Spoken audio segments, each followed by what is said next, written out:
Olá pessoal, para quem ainda não me conhece, eu me chamo Benjamin Leonardo Alves White, sou professor do Instituto Federal Baiano, da área de Meio Ambiente, e estou ofertando o curso Introdução ao Estudo dos Incêndios Florestais na modalidade EAD. Essa vai ser a nossa aula de número 8, que vai abordar o tema queima controlada. Bem, vamos iniciar nossa aula então falando o que é a queima controlada. Bem, a queima controlada nada mais é do que o uso do fogo com objetivo de manejo. É o uso do fogo controlado para você manejar um pasto, para você manejar um campo agrícola, para você manejar uma floresta também. Então, nada mais é do que uma técnica de manejo silvio-agropastoril. O fogo ele vem sendo utilizado há milhares de anos com esse objetivo. Desde os princípios da humanidade, o fogo já era utilizado para a limpeza do terreno, para o estímulo da brotação de gramíneas, por exemplo, em áreas de pastagem, para limpezas de áreas florestais e assim por diante. Então, em diversas localidades, o fogo é um elemento cultural que faz parte da prática das populações tradicionais e é de difícil substituição. Fica muito complicado você chegar para um grupo de indígenas, por exemplo, e falar: vocês não podem mais queimar essa área, vocês não podem mais utilizar a técnica da queima controlada para a limpeza do terreno. No entanto, é importante a gente frisar aqui que as queimas controladas, apesar do seu papel, de sua importância, elas também são responsáveis por boa parte dos incêndios florestais que acontecem aqui no Brasil e também em demais outras localidades. As queimas controladas, elas também liberam uma grande quantidade de dióxido de carbono na atmosfera, contribuindo assim com o efeito estufa. Então, é necessário que se tenha uma regulamentação, inclusive a legislação brasileira, ela trata a respeito das queimadas controladas. Na nossa próxima aula eu vou falar mais especificamente sobre isso, mas é fundamental que haja uma regulamentação firme a respeito de quem pode, de quando pode se utilizar essa técnica do fogo controlado. Bem, como eu já expliquei para vocês, o fogo, a queima controlada, ela pode ser utilizada na silvicultura, pode ser utilizada na prevenção e combate aos incêndios florestais, pode ser utilizado como manejo de pastagens, pode ser utilizado também no controle de pragas e doenças e na agricultura.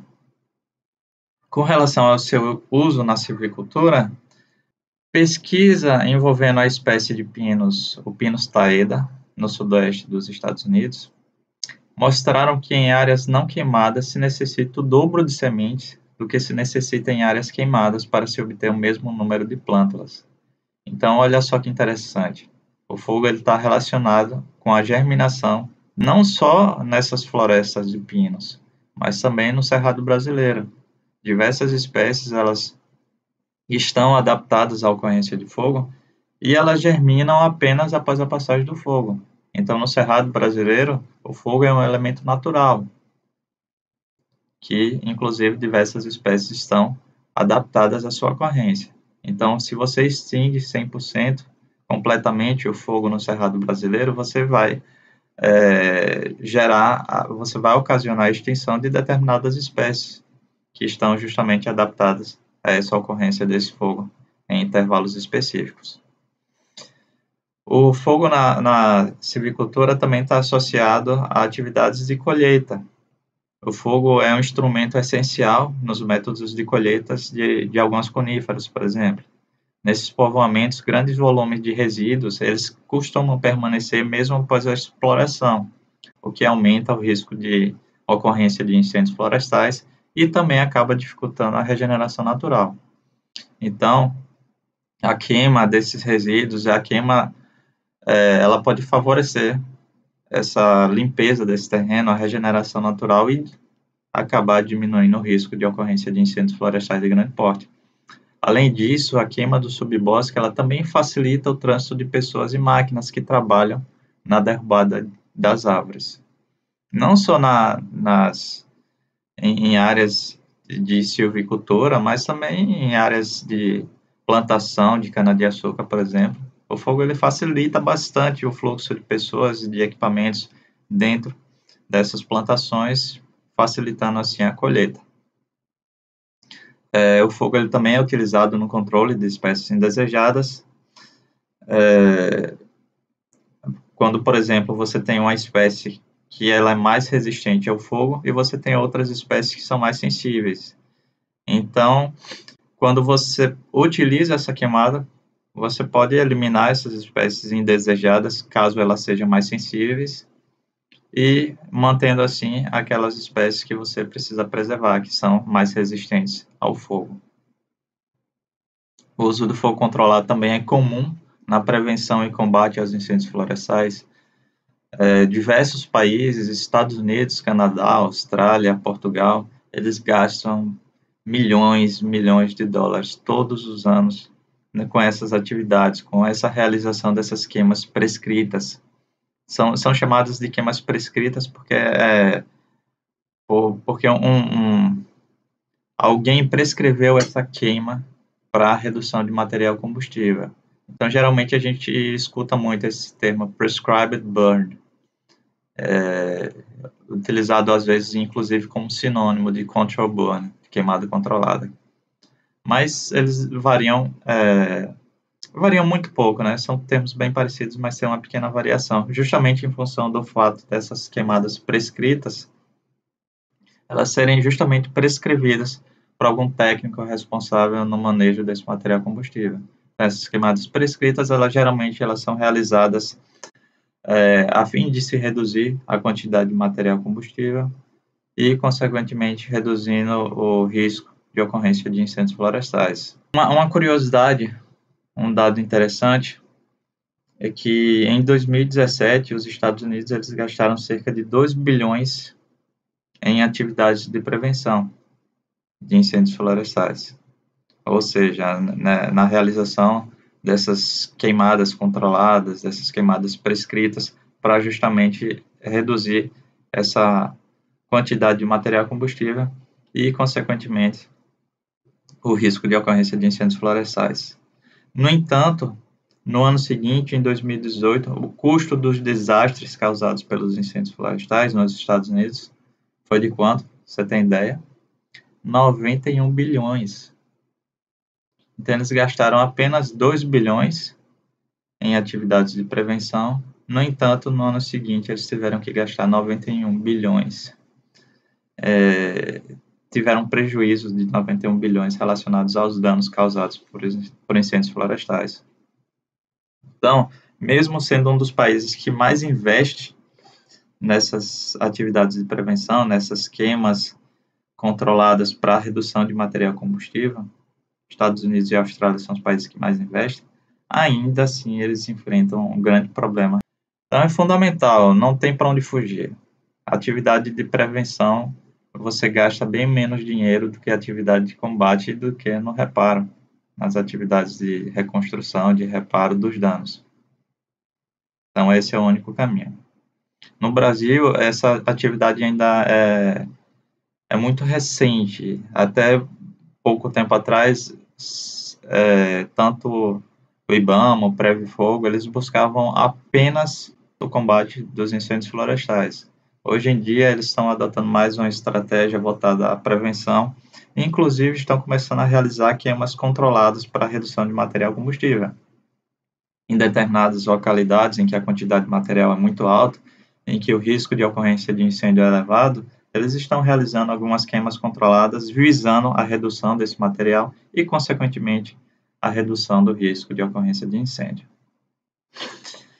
Com relação ao nosso próximo tópico, né, o uso do fogo no manejo de pastagens, o material seco de baixo valor nutricional, ele acaba sendo removido com a passagem do fogo, o que vai dar lugar à nova brotação, sendo que essa nova brotação ela vai apresentar maiores teores de proteína, fósforo e cálcio, que ficam rapidamente disponíveis para os animais. Então, é bastante utilizado o fogo justamente por conta desse estímulo à brotação dessas gramíneas. Ele vai limpar aquele material que já está seco e vai estimular o nascimento de novas gramíneas, fornecendo, assim, uma maior quantidade de alimento para o animal que está sendo criado na respectiva área. O uso do fogo no controle de pragas e doenças também é bastante comum. Em áreas de pastagem, por exemplo, que são afetadas com um grande número de carrapatos, alguns pecuaristas eles costumam utilizar esse fogo para fazer esse controle desses carrapatos, né? Então, eles tacam fogo dentro da área, queimam, tentam eliminar o máximo possível desses carrapatos e depois inserem o animal novamente dentro dessa área. O uso do fogo na agricultura é uma prática muito comum. Acredito que todos vocês já devem ter presenciado algum agricultor fazendo uma limpeza do terreno em sua determinada área. Chega a ser algo cultural em determinadas localidades e algo também muito difícil de substituir.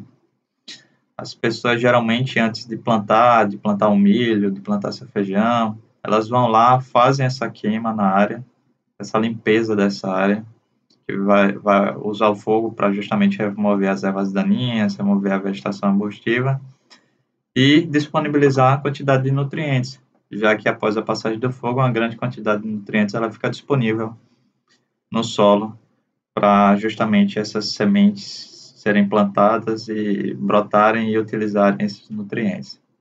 Apesar desses benefícios, quando empregado de maneira errônea, o fogo ele pode acabar fugindo da área inicialmente prevista para ser queimada e acabar invadindo áreas vizinhas, originando assim incêndios florestais.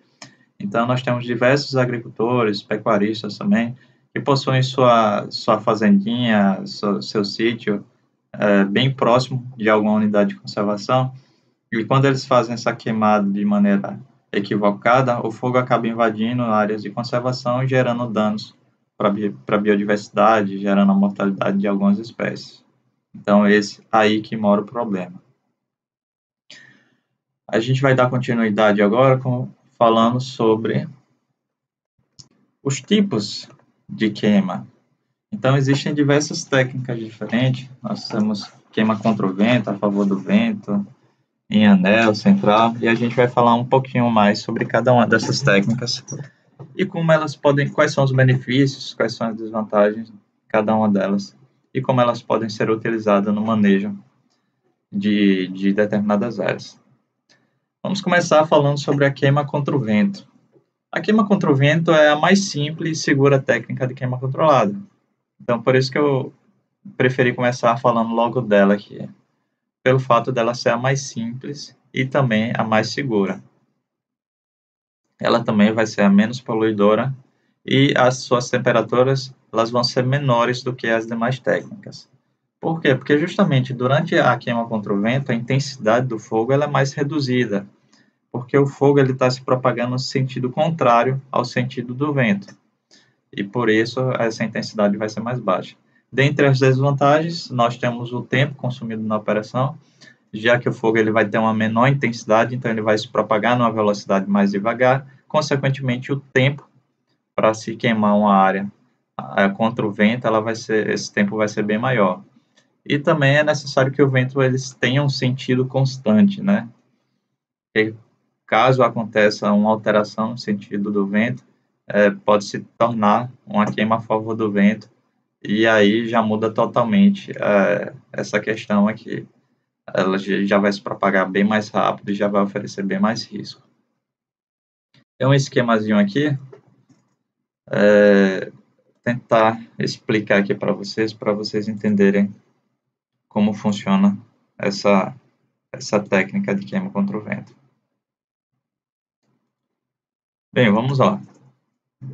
Inicialmente, sempre que você vai queimar uma determinada área, é importante que você faça aceros em volta de toda essa área. O que são aceros? Aceros são áreas sem vegetação. É tudo isso aqui que eu estou marcando de preto. São áreas onde a vegetação é limpa Você remove toda a vegetação existente para justamente evitar que o fogo se propague além dessa área inicial reservada para ser queimada. Então, se você não faz esse acero aqui embaixo, por exemplo, o fogo ele vai continuar se propagando até a outra área, vai sair de dentro dessa área inicialmente reservada. Na técnica da queima contra o vento, como é que a gente faz? Então, nós temos uma pessoa,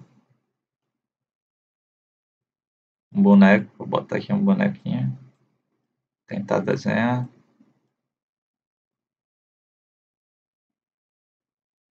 Esse boneco ele tem um pinga-fogo aqui na mão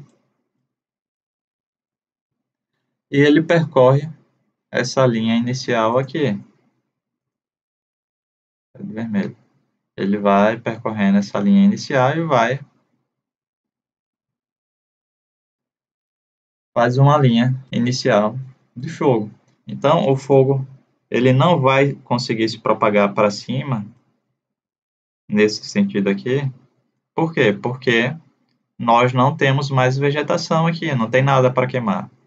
Então, o único sentido que o fogo consegue se propagar é de cima para baixo. Então, o fogo vem e começa a se propagar nesse sentido aqui, a partir dessa linha inicial.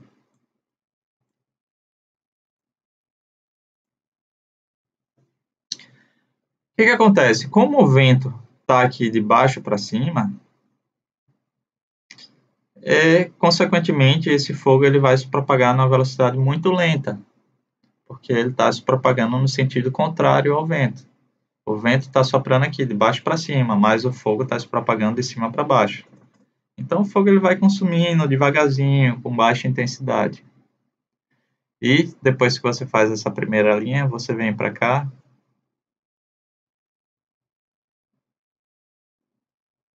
Nós temos aqui o boneco. Você faz essa segunda linha aqui.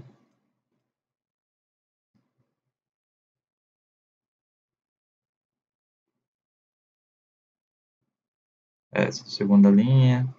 Depois você faz essa terceira linha. A quarta linha. E assim por diante. Você pode fazer quantas linhas você quiser. Essas linhas aqui, elas são importantes. Sabe por quê? Porque imagina só que você está fazendo aqui a queima contra o vento. Mas do nada o sentido do vento ele muda. Em vez de ser de baixo para cima, ele muda e começa a seguir o sentido de cima para baixo. Então, se não tivesse essa linha aqui sem combustível, o que iria acontecer? O fogo iria começar a se propagar no sentido favorável ao vento. Então, você iria aumentar bastante a velocidade de propagação, você iria aumentar bastante a intensidade desse fogo. Consequentemente, à medida que o fogo chegasse aqui no final, nessa outra região por aqui no final, ele iria chegar nesse ponto muito rapidamente e com muita intensidade, inclusive com comprimento de chama também mais elevado, correndo o risco de que esse acero ele não seja suficiente para conter esse fogo. Ou seja, o fogo pode vir a ultrapassar esse acero aqui embaixo e invadir a área de baixo. Então, por isso que é importante que você faça essa divisão da área. Você faça diferentes linhas. Você tem a linha inicial, a segunda linha, a terceira linha e a quarta linha. E assim por diante. Como eu já falei para vocês, apenas repetindo, ela é simples, segura, menos poluidora e as temperaturas são mais baixas. Como desvantagem, ela vai requerer mais tempo, ela vai necessitar de aceros, ela também é mais cara e inflexível com relação ao vento. Caso aconteça uma mudança de vento, você pode colocar em risco, inclusive, essas pessoas aqui que estão fazendo essas outras linhas, né? Fica mais complicado. Então, ela é utilizada geralmente para áreas que possuem sentido de vento constante. E também ela costuma ser utilizada em situações com vento entre 6 e 16 km por hora. Ventos mais fracos ou mais fortes em situações com ventos mais fracos ou mais fortes, não é utilizado, não é recomendável a utilização dessa técnica. Aqui ele dá um exemplo dessa largura, né, de cada uma dessas faixas. O ideal seria entre 50 e 200 metros. Vamos lá para a nossa segunda técnica. Então, continuando, temos aqui a queima em faixas a favor do vento. O que é isso? Uma linha ou uma série de linhas de fogo, de maneira que nenhuma delas passa a desenvolver alta intensidade antes de encontrar a outra. A distância entre as faixas é entre 20 e 60 metros. A vantagem é que é uma técnica bem rápida. Você queima uma área bem mais rápida do que no exemplo anterior da queima contra o vento. E o custo também ele não vai ser tão elevado, né? Vai ser um custo moderado para baixo. Dentre as desvantagens, ela vai necessitar de acesso ao interior da área. E também a pior desvantagem é justamente essa aqui, grande intensidade durante o encontro da linha do fogo. Então o fogo ele vai ser mais intenso, né? E isso também acaba levando a possibilidade desse fogo escapar e acabar invadindo alguma outra área. Então, nessa queima a favor do vento, vamos desenhar um bonequinho aqui novamente. Inicialmente, é feito um contrafogo inicial. Então, temos o bonequinho aqui, o bonequinho está com um pinga-fogo na mão, e ele vai lá e ateia fogo nessa linha inicial. Professor, mas aí não seria contra o vento? Porque aqui o fogo não vai se propagar nesse sentido, para baixo? Sim, é contra o vento. Nesse primeiro instante aqui, o fogo ele vai se propagar contra o vento. Mas é necessário fazer esse contrafogo inicial, porque o fogo ele pode chegar nesse ponto aqui com elevada intensidade. E ele chegando com elevada intensidade, ele pode não ser contido por esse aceiro aqui. O aceiro pode ser muito pequeno para conter esse fogo. Então, é importante se fazer esse contrafogo inicial para justamente evitar que esse fogo acabe escapando, para você justamente aumentar esse tamanho desse aceiro, dessa faixa sem vegetação, impedindo assim que o fogo se propague para outra região. Então, você vem aqui, você faz esse contrafogo inicial e depois você vem aqui e faz essa segunda faixa aqui.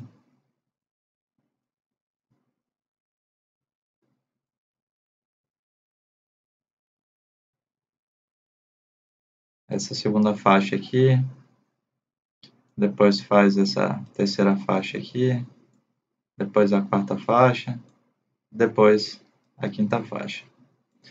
Então você queima você faz esse contrafogo inicial, depois vem para cá, faz uma outra linha, depois vem para cá, faz uma outra linha, depois vem para cá, faz uma outra linha, depois vem para cá, faz uma outra linha. Aí você me pergunta, mas professor, e se iniciasse o contrário, se iniciasse aqui embaixo?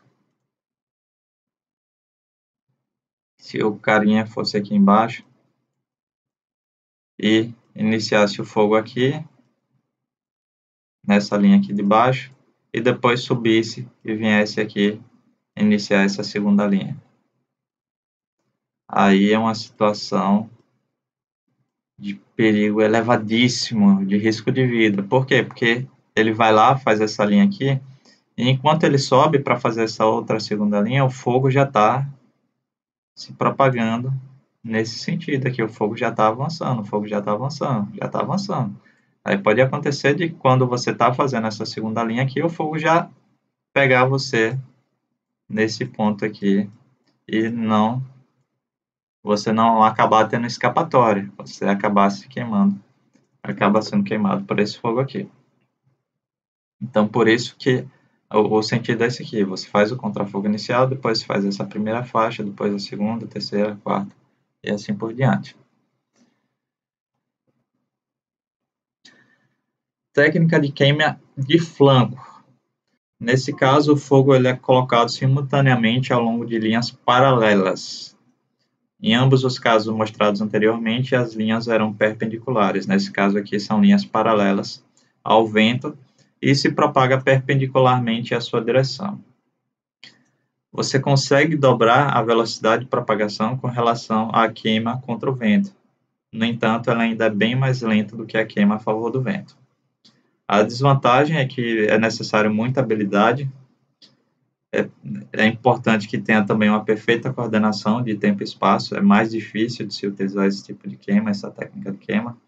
E também há uma forte tendência de turbulência no encontro lateral das chamas. Vamos mostrar aqui para vocês. Essa queima, você tem aqui uma pessoa, tem aqui uma outra pessoa, aqui uma outra pessoa, e mais uma pessoa aqui.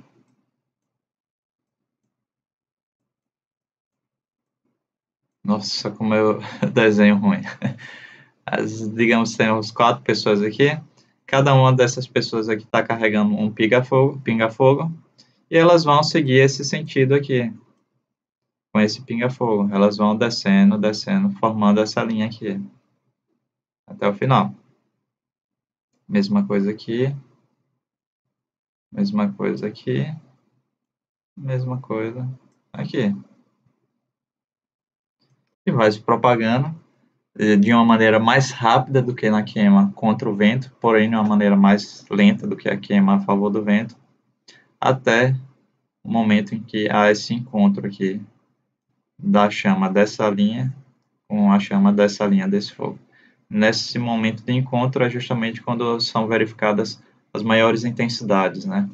Então o fogo ele fica mais perigoso, ele pode correr o risco de sair do controle justamente quando acontece esse encontro dessas duas frentes. A nossa próxima técnica é a queima em V. Ela geralmente é utilizada em áreas acidentadas, sempre no sentido topo-base. Ela é uma técnica muito similar à queima em flancos, que a gente acabou de mostrar, apresentando as mesmas vantagens e desvantagens. Então, a gente tem uma área montanhosa aqui seria a base. Aqui nós teríamos a base dessa região montanhosa, a base da montanha, e aqui o topo dessa montanha. Então, a partir de um ponto inicial, você teria uma pessoa fazendo essa linha inicial aqui de fogo, nesse sentido.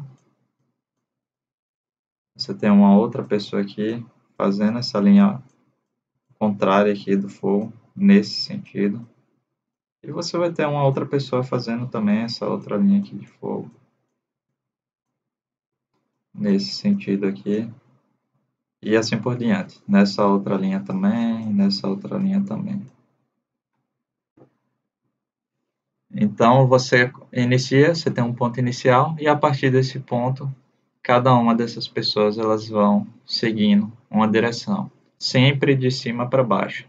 O fogo ele se propaga bem mais rápido no sentido morro acima do que no sentido morro abaixo. O relevo ele influencia bastante a velocidade de propagação do fogo. Existem alguns estudos que apontam que se você inclinando, aumentando a inclinação do terreno em 10 graus, você duplica a velocidade de propagação do fogo do que em uma área plana. Então, se em uma área plana o fogo ele se propaga em uma velocidade de 10 metros por minuto, por exemplo, então aqui em uma região com 10 graus de inclinação, você vai ter o fogo se propagando a 20 metros por minuto. Tá? A diferença é considerável. Consequentemente, se você aumenta para 20 graus, você já duplica, você já aumenta para 40 metros por minuto. E assim por diante. Então, o relevo é um fator que influencia bastante na velocidade de propagação do fogo e também na sua intensidade. Então, é sempre importante que esse fogo ele venha seguindo esse sentido aqui. Você inicie esse fogo no topo da montanha e depois você vai descendo. Isso é importante que seja feito nesse sentido aqui, porque se fosse realizado no sentido contrário, ou seja, da base aqui para cima, você não teria condições. Se você iniciasse o fogo nessa linha aqui, por exemplo, nesse ponto aqui, por exemplo, você inicia o fogo aqui, e você vai subindo nesse sentido. Então, à medida que você vai subindo, você já vai sendo queimado pelo próprio fogo que você iniciou aqui embaixo. Então, não tem condições. Então, você tem que iniciar em cima. Inicia em cima e vai descendo. Nesse caso, o fogo ele vai se propagar numa menor intensidade e vai oferecer menos riscos. Temos também a queima em manchas. Nesse caso, são diversos pontos, eles são inicialmente acesos ou círculos de fogo, que eles vão queimando em todas as direções. Mas à medida que eles vão se encontrando, ele se encontra um foco com outro foco, ele acaba impedindo que esse fogo atinja proporções muito grandes. Os pontos eles devem ser colocados entre 40 e 100 metros um do outro. Justamente você não pode aumentar muito a distância para justamente evitar que o fogo ele atinja uma elevada intensidade. É uma técnica barata, por não precisar de aceros intermediários, e além disso também é muito rápida. Já com relação às desvantagens, ela vai apresentar uma alta intensidade, ela vai necessitar que a pessoa tenha acesso ao interior da área, vai precisar entrar lá no interior da área para fazer, para justamente botar esses focos iniciais, e também ela vai requerer experiência na definição da distância entre os pontos. Porque se uma pessoa vai lá e sem experiência, sem conhecimento, e vai tacando fogo de forma aleatória em determinados pontos, ela pode se colocar em uma situação de risco e acabar se prejudicando com relação a isso. Pode acabar se queimando, eventualmente até morrer por conta disso. Então, todas essas técnicas aqui, elas precisam de queima controlada, elas precisam ser realizadas por pessoas experientes. E algumas dessas técnicas, como essa queima em manchas, por exemplo, como essa queima também em flancos, de flanco, ela precisa ser realizada com pessoas que tenham muita experiência para justamente evitar que situações de risco aconteçam. Então, vamos lá. Como é que é feito essa queima em manchas, né? Assim como na queima a favor do vento, inicialmente é feito esse contrafogo inicial. Para quê? Para justamente evitar de que o fogo ele acabe se propagando dessa área aqui, que deve ser queimada, para alguma outra área que não deva ser queimada. Então, esse contrafogo inicial ele vai ser sempre no sentido final do terreno e no sentido contrário ao vento. Então, como o vento está se propagando aqui de baixo para cima, esse contrafogo ele vai ser iniciado aqui na parte de cima, nessa linha aqui.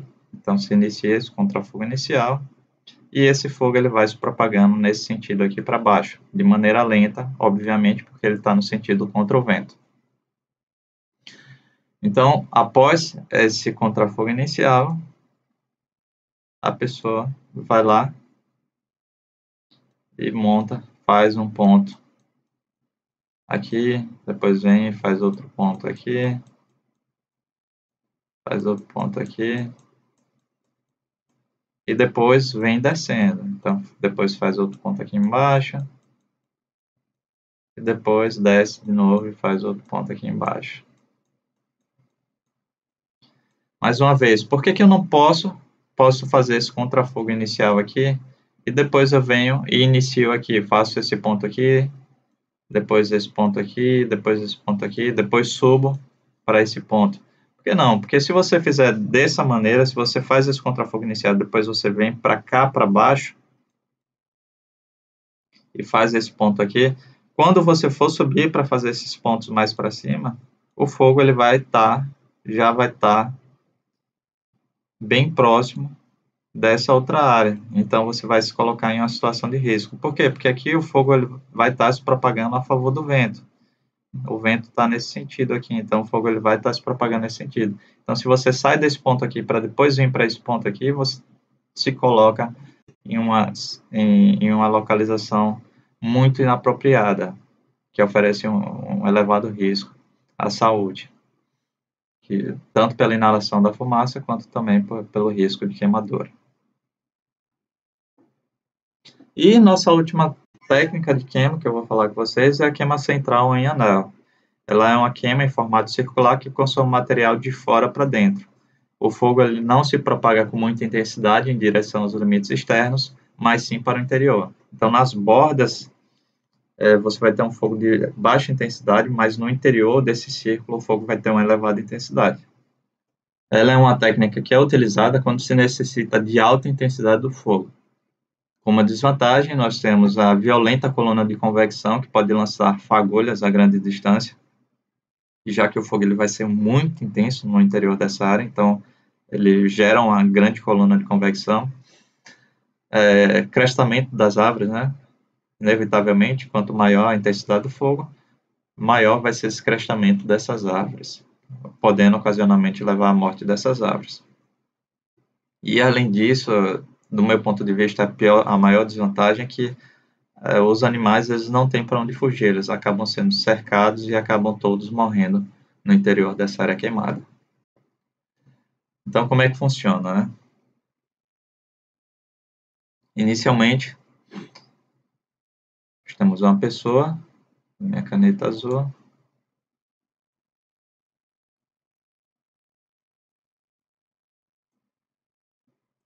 e uma pessoa vem aqui com pinga-fogo e faz esse círculo inicial aqui. Depois ela se afasta mais e faz esse círculo secundário aqui, com pinga-fogo.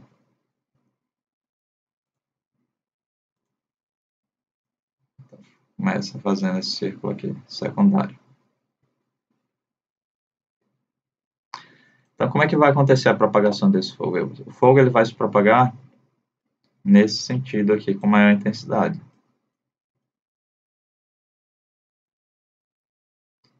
Dependente do vento, tá?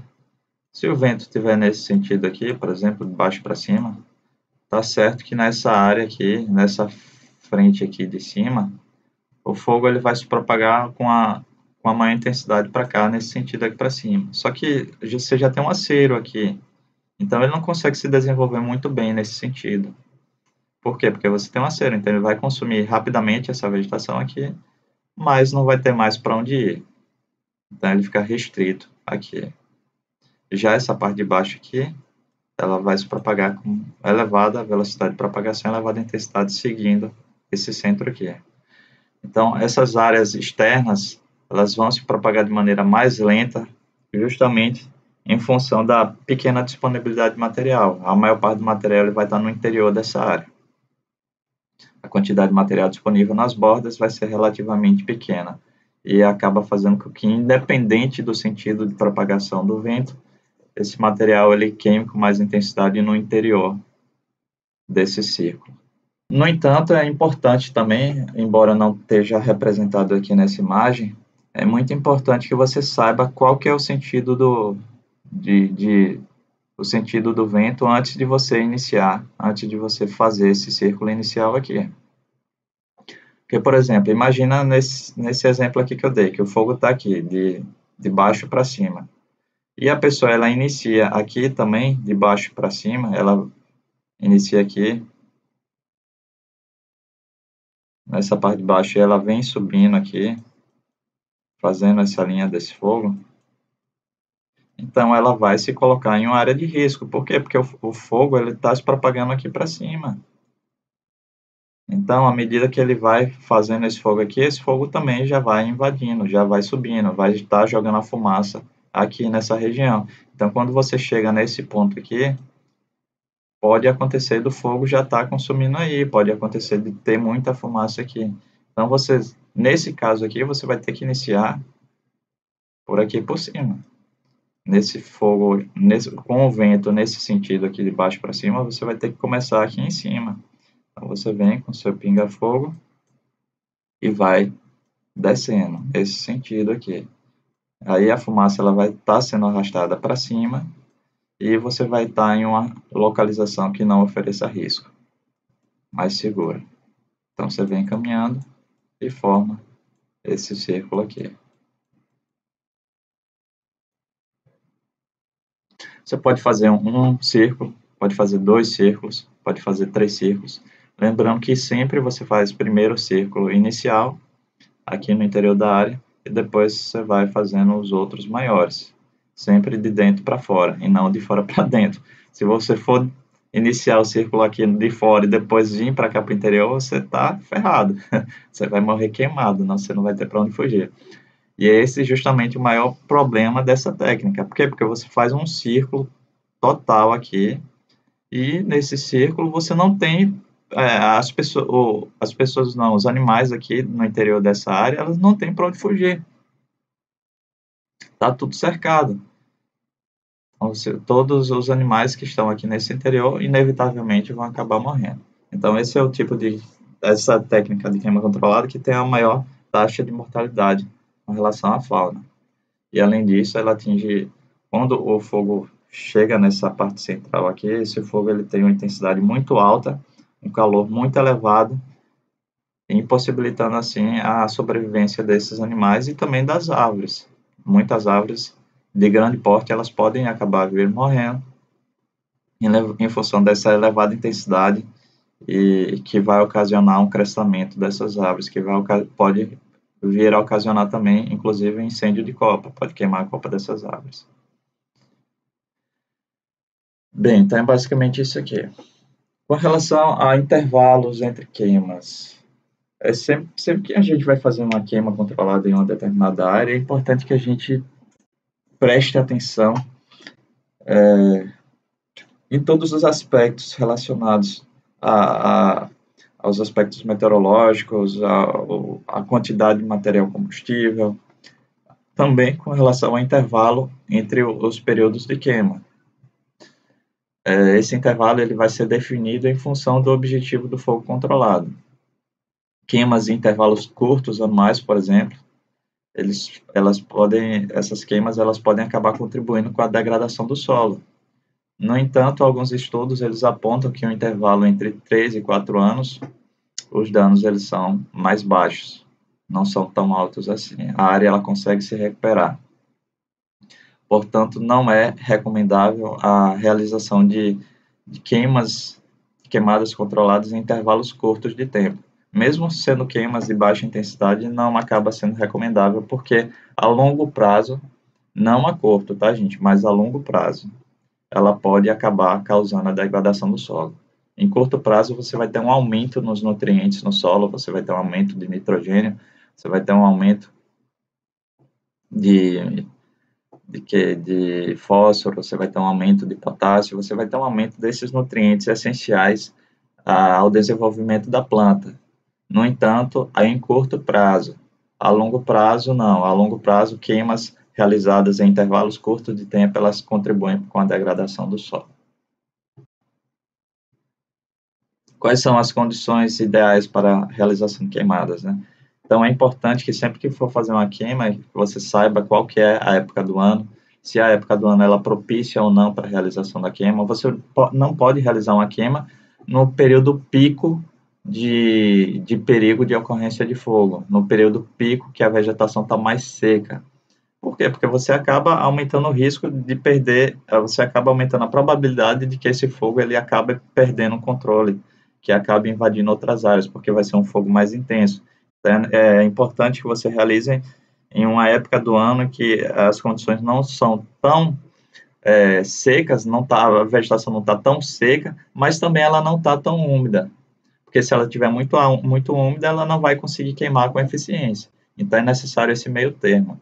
Também com relação à hora do dia. O horário ideal seria no final da tarde, para você fazer uma queima controlada. Por quê? Porque no final da tarde a vegetação ela começa a ficar mais úmida, a temperatura vai abaixando, a umidade relativa do ar vai aumentando. Consequentemente, o fogo ele vai perdendo sua intensidade com o cair da noite. Ao contrário de se você realizar uma queima no início do dia. No início do dia, a vegetação vai estar mais úmida em função do orvalho da manhã, não vai estar tão seca, e caso essa umidade não atrapalhe esse fogo inicial, acontece que a tendência é que vai aumentando a intensidade desse fogo com o chegar da tarde.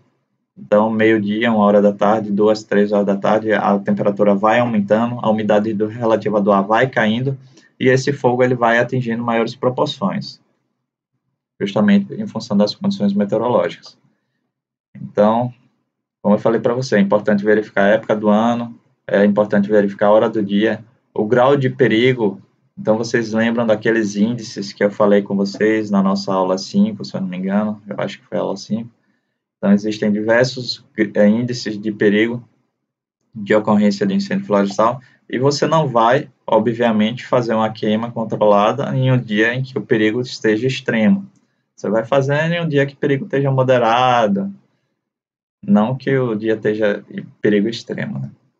Condições meteorológicas, existem condições ideais meteorológicas, não pode ser quando a vegetação está muito úmida, nem pode ser quando a vegetação está muito seca, você vai ter que achar esse meio termo. As condições de relevo também, o relevo é muito importante na propagação do fogo, como eu expliquei para vocês, né? Você aumentando a inclinação do terreno, você vai aumentar a velocidade de propagação desse fogo. Então, o ideal é sempre que você faça uma queima controlada de cima para baixo, do topo da montanha. Nossa, que desenho horrível! Do topo da montanha para baixo da montanha. E também é necessário que você tenha conhecimento com relação ao comportamento do fogo. Você precisa saber como esse fogo ele vai se comportar, para que assim você saiba como realizar essa queima de maneira adequada. Para você saber como o fogo vai se comportar, você tem duas opções. Ou você pode saber através da experiência, caso você tenha muita prática, já tinha realizado diversas queimas, você vai ter essa experiência e você vai saber como que o fogo vai se comportar. Ou você pode utilizar simuladores de comportamento de fogo, como eu mostrei para vocês na nossa última aula, na aula sobre comportamento do fogo. Na aula 7, vocês viram que existem programas, softwares, como o Behavior Plus, FlameMap, Farsight, que fazem essa simulação do comportamento do fogo e vão mostrar justamente como que o fogo vai se propagar dentro de uma determinada área. Então, você pode utilizar esses programas para saber como o fogo vai se comportar e, consequentemente, para definir como que vai ser realizada essa queima controlada. Existe, inclusive, um programa que você consegue estimar o quanto de material combustível vai ser consumido durante a queima. As queimas prescritas realizadas para redução de material combustível, por exemplo, elas têm como objetivo reduzir em cerca de 80% o material combustível disponível. Então, se você tem uma floresta de pinheiro, por exemplo, e você quer reduzir o risco, você quer realizar nessa floresta de pinheiro uma queima controlada para reduzir o risco de incêndio florestal de grande porte. Então, você vai queimar essas acículas, esse material combustível que está depositado na linha do solo, e o objetivo vai ser que você queime cerca de 80% desse material, através dessa queima controlada. Se você queima menos do que isso, não é uma queima muito eficiente, você não vai reduzir tanto o material combustível. Por exemplo, se você fizer uma queima em que a quantidade de material combustível seja reduzida em apenas 40%, significa que você acabou tendo um custo elevado para fazer essa queima controlada e não teve muito benefício. A quantidade de material combustível reduzida não foi tão grande assim. Então, o ideal é que seja até pelo menos 80% desse material combustível disponível que seja removido durante essa queima controlada. Você nunca vai conseguir uma queima controlada que elimine 100% desse material, né? Vai ter uma parte da vegetação que não vai ser queimada. Então, o ideal seria até 80%, né? Pelo menos, pelo menos que 80% desse material ele seja consumido durante essa queima controlada para justamente prevenir a ocorrência de incêndios florestais. Quais são as condições ideais, né? A velocidade do vento entre 5 e 15 km por hora. Se for um vento muito forte, não tem como você realizar essa queima controlada. A direção constante, você precisa prestar muita atenção. Esse é um dos fatores que mais precisa se ter cuidado ao fazer essa queima controlada. Por quê? Porque se a direção for muito variável, um fogo que inicialmente você planeja fazer contra o vento, ele pode se tornar rapidamente um fogo a favor do vento. Então, se você tem uma área, você está planejando fazer uma queima contra o vento e do nada o sentido do vento muda e você não tomou os devidos cuidados, acaba se tornando uma queima a favor do vento com elevada probabilidade de sair do controle, de invadir áreas próximas. A umidade relativa do ar é ideal que não seja nem tão alta nem tão baixa. Umidade entre 50% e 60% é uma umidade relativa do ar mediana. Isso também varia de região para região, né? Aqui onde eu moro, essa umidade é considerada baixa, 50%, 60%, porque eu moro no litoral. Então, por aqui a umidade geralmente ela está em torno de 70%, 80%. Então, esse valor poderia ser um pouquinho mais alto aqui para minha região. No entanto, considerando o Brasil no geral, né, essa seria um valor razoável de umidade para realizar uma queima controlada. Temperatura do ar também entre 15 e 25 graus, não pode estar nem muito quente nem muito frio. Então, na minha região também aqui essa temperatura é muito raro, né? É muito raro chegar abaixo de 20 graus aqui na minha cidade de Aracaju. Então, essas temperaturas seriam um pouquinho mais elevadas. No entanto, aqui é uma média, aqui são valores definidos para todo o Brasil. E a umidade do material combustível, ou seja, a quantidade de água presente na vegetação morta, o ideal é que ela esteja entre 10% e 15%. Se estiver abaixo de 10%, significa que o material está muito seco e que vai queimar com muita facilidade. Já se estiver acima de 15%, significa que o material vai estar muito úmido e vai queimar com muita dificuldade. Inclusive, eu comentei com vocês a umidade de extinção do material combustível na nossa última aula, que geralmente é de 30%, ou seja, se o material combustível apresenta uma umidade maior do que 30%, significa dizer que esse material provavelmente não vai queimar. Então, o ideal é justamente esse range aqui entre 10% e 15% da umidade do material combustível. Essas aqui são as condições ideais com base no livro de Soares e Batista, 2007. Eu já falei isso aqui, a queima nunca deve ser feita quando o grau de perigo estiver indicando alto ou extremo. Nunca devem ser realizadas queimadas em áreas com beleza cênica, em áreas sensíveis à erosão, porque justamente a queima ela vai remover a vegetação e vai deixar a área ainda mais suscetível ao processo de erosão.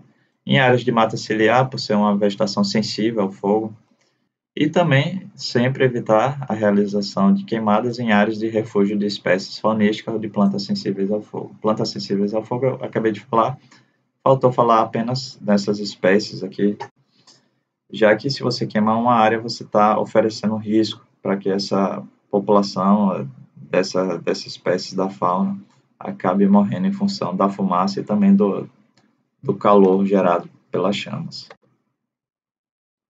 É importante que antes de se fazer a queima controlada, seja elaborado o plano de queima controlada.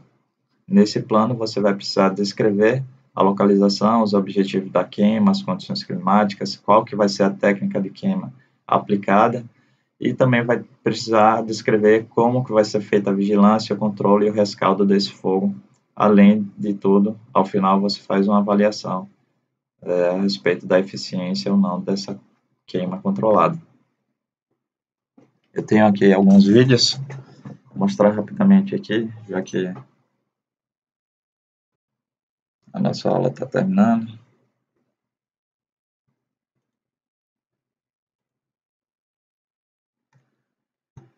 Aqui é só um exemplo.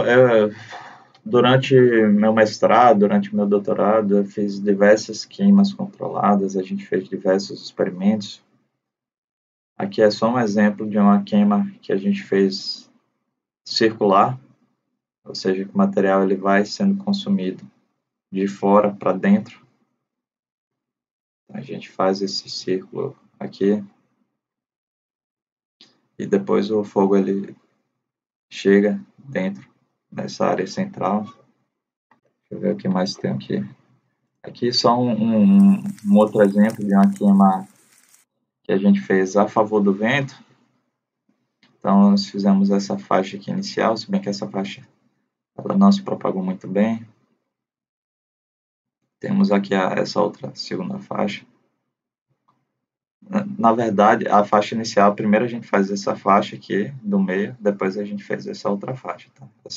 Essa aqui é a segunda faixa, essa aqui é a primeira faixa. E aqui na frente a gente tem um acero já, que foi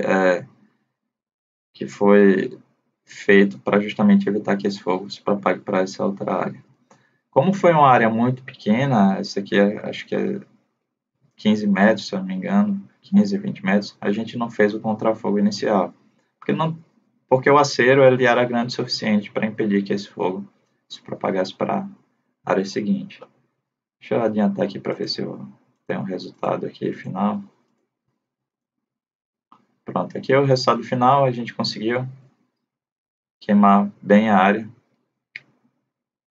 A vegetação, a gente conseguiu queimar bem no espaço bem delimitado que a gente pretendia. Tínhamos muita vegetação em volta, então a gente sabia já que a vegetação verde em volta impedia a propagação desse fogo para as demais regiões. E dá para observar que claramente aqui, né, no final, que os objetivos de limpeza, que nesse caso foi uma queima realizada para limpeza do terreno, eles foram atingidos, foi uma queima satisfatória. Gente, antes de finalizar a nossa aula, eu gostaria de mostrar para vocês esse documento aqui, que consiste na vistoria para orientações de autorização de queimadas controladas.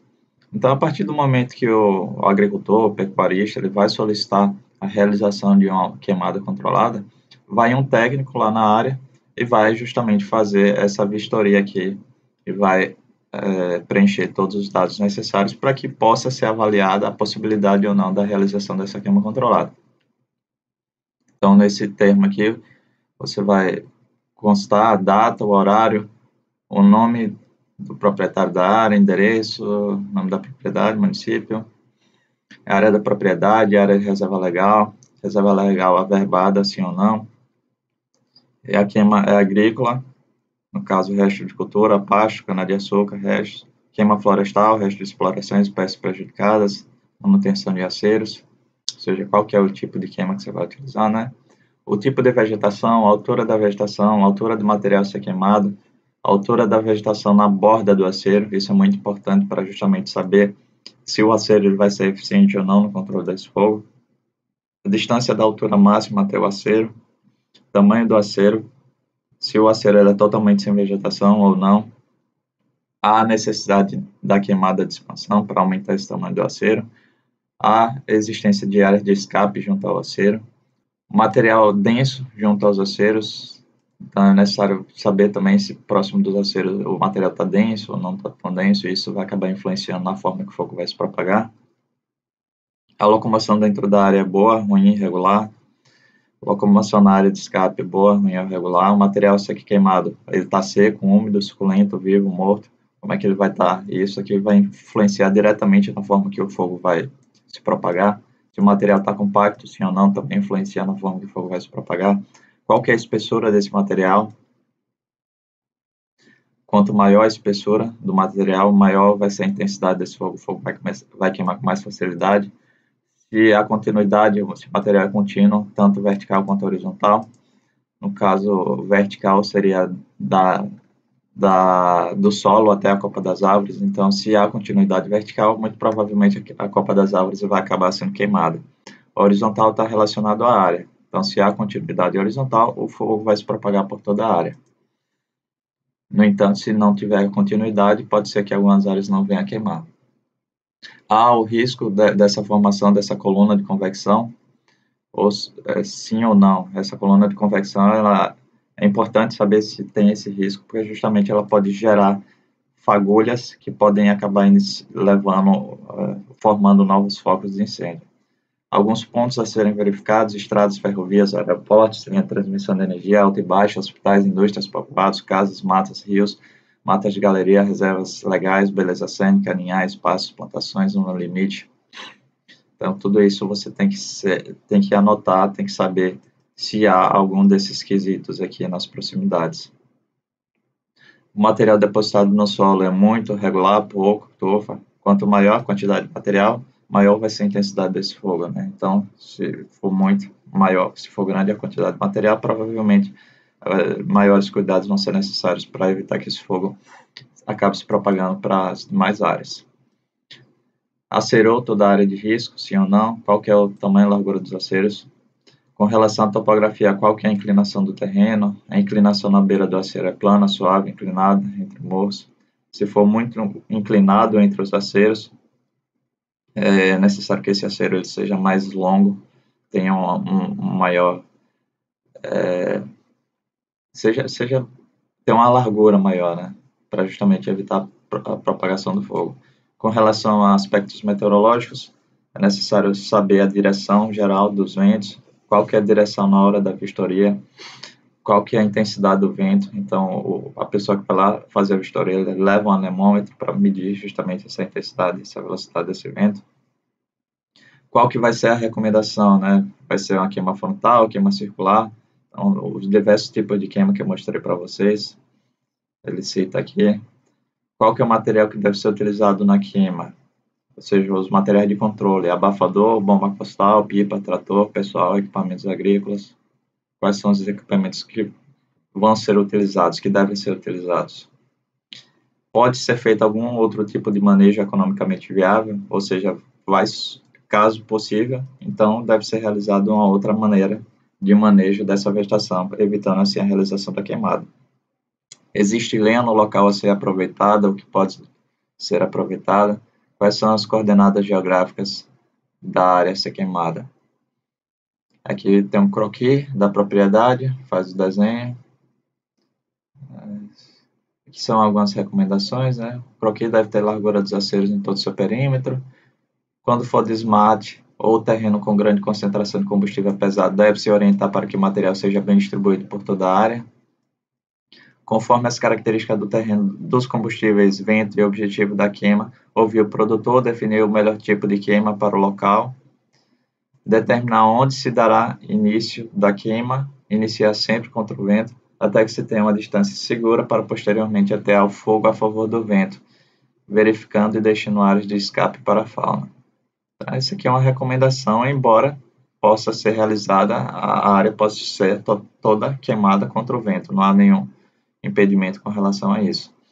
Lembrar ao produtor, se no dia da realização da queima as condições climáticas estiverem diferentes das habitualmente observadas, você deve adiar a queima. Então, se no dia estiver ventando forte, se a direção estiver diferente da direção normal, se a atmosfera estiver instável, você vai ter que adiar essa queima. Se a área a ser queimada ela for muito extensa e oferecer riscos, é necessário observar os combustíveis, os ventos, declives, aclives. A área ela deve ser dividida, queimando por partes. Então, se for uma área muito montanhosa, é importante que você queime um pedaço em um dia, depois outro pedaço. Se for uma área que o vento seja muito elevado, é importante que você faça essa queima dividida em partes, né? Não queime tudo de uma só vez, porque se você queimar tudo de uma só vez, aumenta o risco, aumenta a intensidade desse fogo e aumenta o risco desse fogo acabar se propagando para outras localidades, iniciando um incêndio florestal.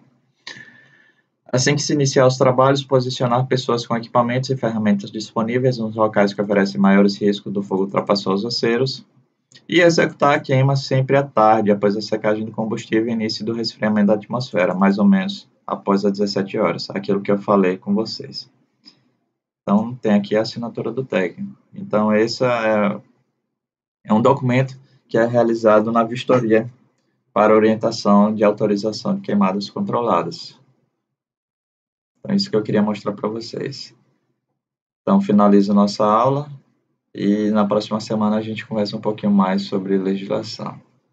Até mais.